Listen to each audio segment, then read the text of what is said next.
राहुल गांधी पर शहजाद पूनावाला का हमला, हार तय, अब बना रहे बहाने।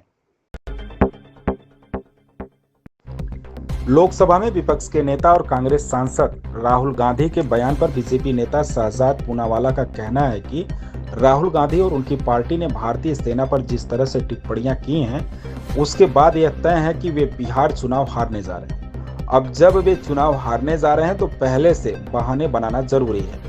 चुनाव आयोग ने उनके सभी सवालों के तथ्यात्मक जवाब एक बार नहीं बल्कि कई बार दिए हैं, लेकिन राहुल गांधी को लगता है कि उनका परिवार तंत्र संवैधानिक तंत्र से ऊपर है। इसलिए जब वे चुनाव हारते हैं तो उन्हें चुनाव आयोग में खामियां नजर आती हैं। जिनके परिवार का पूरा चरित्र ही संवैधानिक संस्थाओं की हत्या करना हो, उन्हें दूसरों पर मैच फिक्सिंग का आरोप नहीं लगाना चाहिए।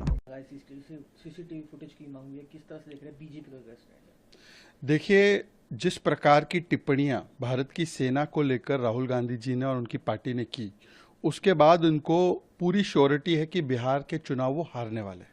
अब चुनाव हारने वाले हैं तो बहाना पहले से बनाना है, इसीलिए इलेक्शन कमीशन पर निशाना है, क्योंकि परिवार और अपने आप को बचाना है और एलिबाई और एक्सक्यूज बनाना है। ये जैसे महाराष्ट्र में चुनाव हारे तो पोस्ट इलेक्शन एक्सक्यूज बनाया कि देखो महाराष्ट्र में रिगिंग हो गई इसलिए हम हार गए। अब बिहार में हारने वाले हैं तो ये प्री इलेक्शन एक्सक्यूज बना रहे हैं।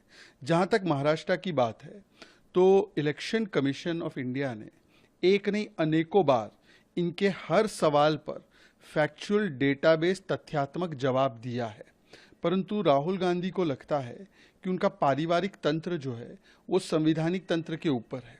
इसीलिए जब ये चुनाव हारते हैं तब तो चुनाव आयोग में इनको गलतियां नजर आती है, और यही चुनाव आयोग के द्वारा उसी समय पर किया गया झारखंड चुनाव एकदम ठीक था, इसी समय पर जम्मू कश्मीर का चुनाव एकदम ठीक था, कर्नाटका का चुनाव एकदम ठीक था, तेलंगाना में चुनाव एकदम परफेक्ट था, हिमाचल में भी एकदम परफेक्ट। हाँ, गुजरात और महाराष्ट्र और हरियाणा में गड़बड़ हो जाती है। तो इसका मतलब ये है कि यदि मैं चुनाव जीतूं तब तो चुनाव आयोग ठीक, अगर मैं कोर्ट केस जीतूं तब तो जुडिशरी ठीक, वरना मैं इन सबको गालियां दूं, विदेश जाकर भी गालियां दूं। और जहां तक संवैधानिक संस्थाओं को कुचलने की बात है तो राहुल जी अभी 25 जून आ रही है। 25 जून को पता है क्या हुआ ना? 50 वर्ष पहले आपकी दादी माँ ने पूरे देश में इमरजेंसी लगाकर क्या संसद, क्या मीडिया, क्या जुडिशरी, क्या सुप्रीम कोर्ट, क्या इलेक्शन कमीशन, सबको कुचल दिया था।